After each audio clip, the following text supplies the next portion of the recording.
शेळगी परिसरातील कुमारस्वामी नगरातील नाल्याच्या रेखांकनावरून वाद निर्माण झाला असून महापालिकेच्या नोटिशीमुळे नागरिकांमध्ये भीतीचं वातावरण पसरलंय।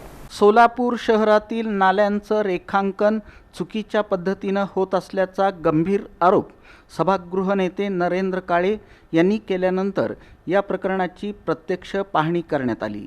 आमच्या प्रतिनिधींनी शेळगी परिसरातील कुमारस्वामी नगर इथं भेट दिली असता नाल्याच्या कथित चुकीच्या रेखांकनामुळे स्थानिक नागरिकांना मोठ्या अडचणींचा सामना करावा लागत असल्याचं समोर आलं। दरम्यान सोलापूर महानगरपालिकेनं राष्ट्रीय आपत्ती व्यवस्थापन अधिनियम 2005 अंतर्गत संबंधित परिसरातील रहिवाशांना सर्वसाधारण नोटीस बजावली आहे। 26 फेब्रुवारी 2026 रोजी जारी करण्यात आलेल्या या नोटिशीत नाला क्रमांक 22 वरील अडथळे दूर करण्याच्या सूचना देण्यात आल्या असून नाल्याच्या विकासकामात अडथळा आणणाऱ्यांवर कायदेशीर कारवाईचा इशाराही देण्यात आला आहे।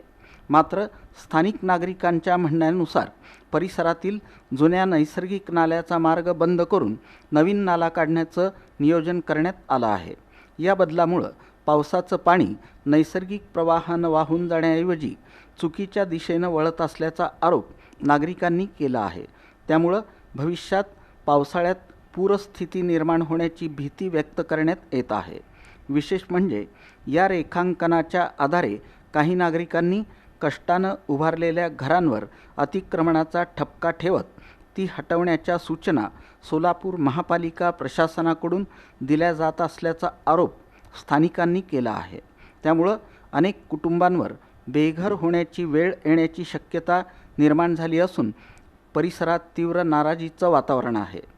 स्थानिक नागरिकांचा आरोप आहे की या संपूर्ण प्रक्रियेत सर्वसामान्य नागरिकांच्या हितापेक्षा रेखांकन करणाऱ्या मक्तेदाराला आणि काही खाजगी डेव्हलपर्सना लाभ होईल अशा पद्धतीनं नियोजन केलं जात आहे।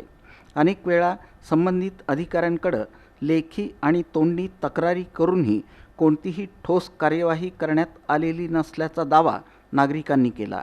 मग हे आता 30 वर्ष झाले घेऊन आणि असं नाही का निर्णय पण त्यांनी आपल्याला सांगितलं नाही की आम्ही इथून असं करणार आहे।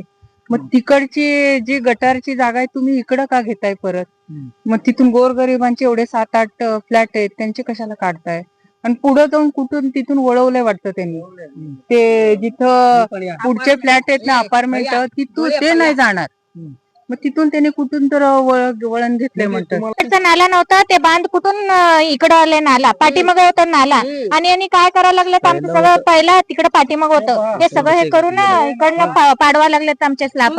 आम्ही एवढं कष्टाने बांधलेलं आहे यांना गोरगरिबांचा दयामाई येत नाही का? यांना येऊन त्यांनी जीसीपी लावतात म्हणतात काढतात म्हणतात आम्हाला 4 दिवसाचं मुदत देतात म्हणजे यांना कळत नाही का? नाला सांगतो तुम्हाला नालाचे 2 रूट आहेत। हे जे आहे हे पण नाला आहे अगोदर पासून पण तिथंच आहे जिथं आहे ना आता तिथंच आहे। अजून एक नाला ते निर्मल मधून होता तिकडं तिकडून तो फिरून इकडे येत होता ते पूर्ण ग्राउंड वरून ते तिकडचं तर बंद केले। हे एकाच नाला ठेवले आता अलीकडे हे जे डेव्हलपर तयार केले आणि तेव्हापासून ते बंद आहे। तिथं मार्क करून गेले इथंपर्यंत तुमचं काढून घ्या इथंपर्यंत आम्ही फोडणार आहे म्हणून सांगून गेले। त्यांना काय आता काढू नका म्हणतोय तर मंदिरचं जागा आहे परिसर आहे लोक येतात जातात आणि मंदिरला राहण्यासाठी जागा दिलेल्या आहेत पूजा वगैरे करतात। नागरिकांनी सोलापूर महापालिका प्रशासनाकडे नाल्यांचं नव्यानं आणि पारदर्शक सर्वेक्षण करण्याची मागणी केली आहे। तसंच प्रत्यक्ष परिस्थितीचा अभ्यास करून जुन्या नाल्याचा नैसर्गिक प्रवाह कायम ठेवावा, चुकीचं रेखांकन तातडीनं दुरुस्त करावं आणि कोणत्याही नागरिकांवर अन्याय होणार नाही याची हमी द्यावी अशी मागणीही करण्यात आली। या संपूर्ण प्रकरणामुळे सोलापूर महानगरपालिकेच्या नाला नियोजन प्रक्रियेवर आणि संबंधित अधिकाऱ्यांच्या कार्यपद्धतीवर प्रश्नचिन्ह निर्माण झाला आहे। महापालिकेनं नोटीस बजावून कारवाईची भूमिका स्पष्ट केली असली तरी स्थानिक नागरिकांनी उपस्थित केलेल्या आक्षेपांची दखल घेऊन वस्तुनिष्ठ पाहणी करून योग्य निर्णय घ्यावा अशी मागणी आता जोर धरत आहे।